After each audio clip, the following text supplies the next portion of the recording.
Good afternoon. Thank you, Lord. May panabago naman tayo guys gagawin. Itong Decker ET, rehab. And bagong pintura, bago lahat. Ngayon i-condition natin. Kasi na-rehab to ng ilang buwan. So, ang dumi na ng loob. Marami tayong papalitan guys. Marami tayong gagawin. Decker ET. Ito ang ating gagawin guys. Itong sa department natin ng wiring ay ito ay gagawin natin. Marami pong naging sira kasi sa daan to guys. Iniiwan ata to guys kasi siyempre iwan ko lang kung nangyari sa driver. Itong ginawa sa ating gagawin guys ay ignition. Nawala yung pinaka housing nya, nirekta. Ngayon wala na siyang yung bracket guys tangan dito. Ngayon tanggalin natin to guys at papalitan natin ng bago kasi yung housing nya wala, yung lock nya wala, yung lock nya dito, yung susi nya dyan wala, ito yung susi. Ngayon guys gagawin natin, pabilit nag-order tayo ng ignition assembly.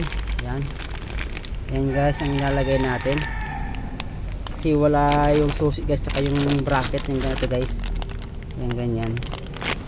Saka itong power window guys, magre-repair tayo ng kable. Di ko alam kung nangyari ito at hugutin ko pa. Yan, hugutin pa natin yan guys. Ito palang sa door lock left ay tinanggal ko na pala guys. Ayaw nang bumukas sa labas, sa loob maganit. Ngayon susubukan natin na i-repair ito. Subukan nating i-repair yan guys kasi na-stuck din to guys, na-stuck ng ilang buwan. I-repair natin yan, tatanggalin natin yung kawalawang. Kung ma-repair pa guys ay sasalpak natin, ilalagay natin. Kung hindi na guys, mag-aabang tayo na guys, nakaabang na yung guys yung bago. Yan bago, yan ngayon i-repairin pa muna natin guys kung sakaling magawa pa natin.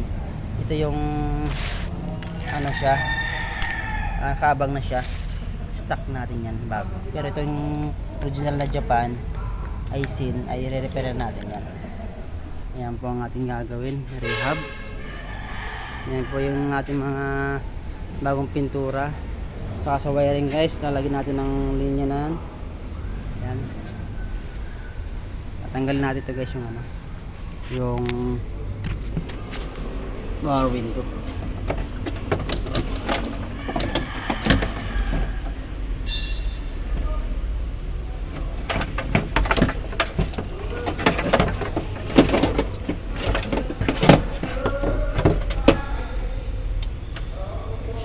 Yan po.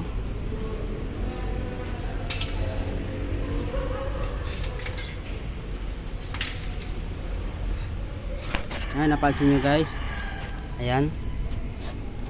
Yan natin mga gagawin ngayon. Marami po siyang issue. Marami pong sira. Ayan po. Decker ET yan guys. Nagbubuo pala kami guys dito ng makina. For HF1. Na ino-overhaul po natin yan. Ito tatapos lang mag-overhaul. Saka itong transmission overhaul din guys. Yan. Ating mga ginagawa. Ikotin po natin ng ating mga gagawin. Pero tapos sa symbol ng body tsaka yung platform, itong flooring, pintura, tatapos na din sila. Tapos yung motor natin ay may cover. Yan, napansin nyo. Para pag-present natin sa Yamaha. Okay, good. Yan, bagong pintura. Kasi ito guys, ipipresent natin yan. Kasi yung dating ET pala, Decker ET na na rehab. Ganito siya guys, wala siyang bubong. Ngayon may bubong na siya guys. Yan. Ito yung mga wiring sa baba. Itatap pa lang natin yan mamaya. Yan. Yan po ang part 1 natin gagawin guys. At sana tulungan nyo ako tapos to. Break time pala tayo guys ngayon.